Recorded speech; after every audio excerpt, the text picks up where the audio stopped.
Hello everyone, it's Shane Kanto, your Wasteland reviewer, and I'm here to review Borderline. And this is a new horror comedy thriller coming your way from writer-director Jimmy Warden, who previously wrote Cocaine Bear. And this film focuses on a crazed fan escaping from a psychiatric ward, played by Ray Nicholson, and he is stalking a pop star in the 1990s, Samara Weaving. And you have some other players, including Jimmy Fails, who is a star athlete who is Weaving's boyfriend, and Eric Dane, who plays her bodyguard. And this film, from the start, like these couple opening scenes, really set the tone for this to be a very meta, winking at the camera, over the top, fantastical, weird and dementedly funny kind of film. Now, I do feel like a lot of the tone is a little too smug and a little just too much of trying way too hard to be dark, quirky, and funny. And it kind of takes you out of certain scenes, like the opening scene where it's just like, no.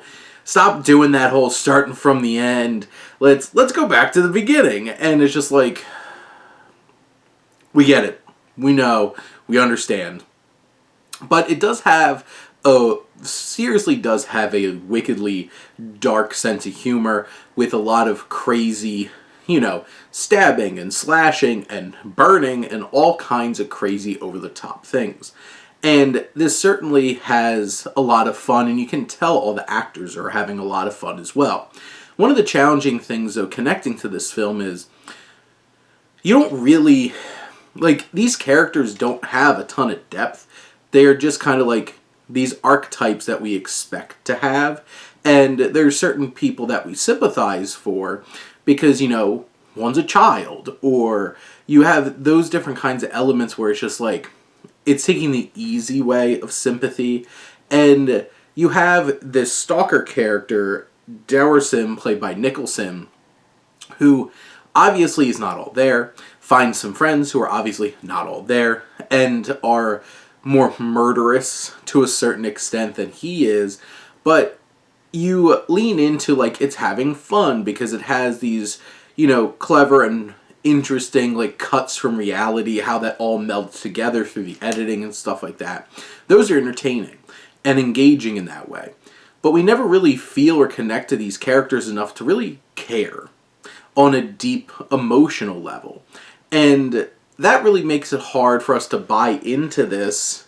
And it's more of just we're watching things as they happen and enjoying the dark sense of humor and even a story-wise perspective. There's so many false falls or false, this character's dead, but then obviously they're not. And there's no sense of weight and no sense of risk in the film because basically, if you're a named character in this film, you're probably going to be okay. And there's very little stakes at the end of it where you're just you keep having these oh my god, something horrible happened to this person.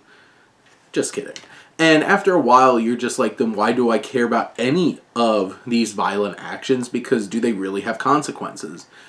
At the end of the day, I think Warden had a fun idea, a crazy concept to lean into. The needle drops are there, with the music really capturing the time period. And there are some performances that really stand out. I think Nicholson is doing a fantastic job, really leaning into going way over the top with this performance. Love Samara Weaving.